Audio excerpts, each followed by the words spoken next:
Once upon a time, there was a rich man whose dear wife became very ill.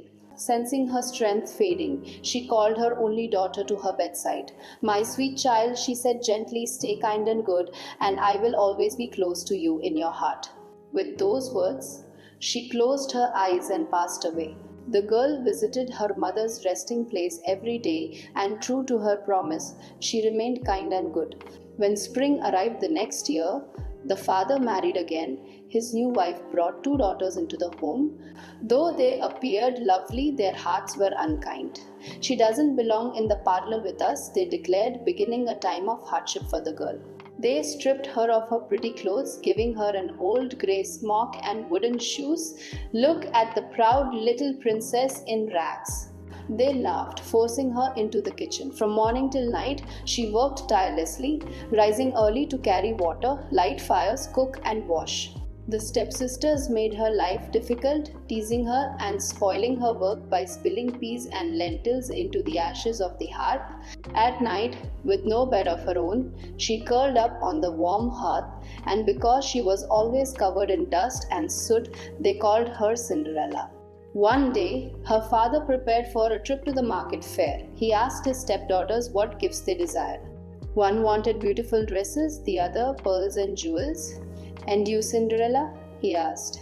She replied softly, "Dear father, please bring me the first twig that brushes your hat on your way home." Upon his return after purchasing the fine gifts for his stepdaughters, a hazel twig gently brushed his hat. He took it and gave it to Cinderella. She thanked him warmly and planted the twig on her mother's resting place.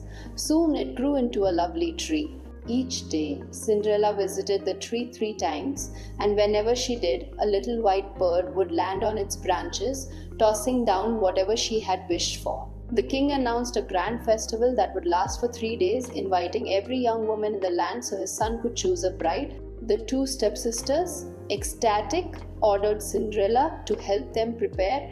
Cinderella, with tears in her eyes, begged her stepmother to let her go. "You, Cinderella?" The woman laughed unkindly. "You're covered in dust. You have no proper dress or shoes, and you can't possibly dance. We'd be embarrassed." When Cinderella pleaded again, the stepmother devised a cruel task. "Fine," she said, pouring a bowl of lentils into the ashes. "If you can sort these out in 2 hours, you may come." After the stepmother left, Cinderella went to the hazel tree and called for the birds, who flew down and neatly sorted the lentils in less than an hour. She presented the bowl to her stepmother, filled with hope, but was cruelly denied again. "No, Cinderella, you have no proper dress and wouldn't fit in." After the family left for the ball, Cinderella went to the tree and whispered her wish. Instantly, the little white bird tossed down a beautiful gown shimmering with gold and silver, along with slippers stitched with silk. She put on the sparkling dress and hurried to the royal ball. Her stepfamily didn't recognize her, believing she was a princess from a distant land. The prince noticed her immediately, was captivated by her grace, and danced only with her. As evening came, Cinderella slipped away. The prince followed, hoping to see where she lived, but she quickly hid in her family's garden shed. The next day, the festival continued. Once her family had left, Cinderella again went to the tree. This time, the bird sent down an even more magnificent, shimmering rainbow gown. At the ball, the prince, who had been waiting for her, once again danced with her the entire evening.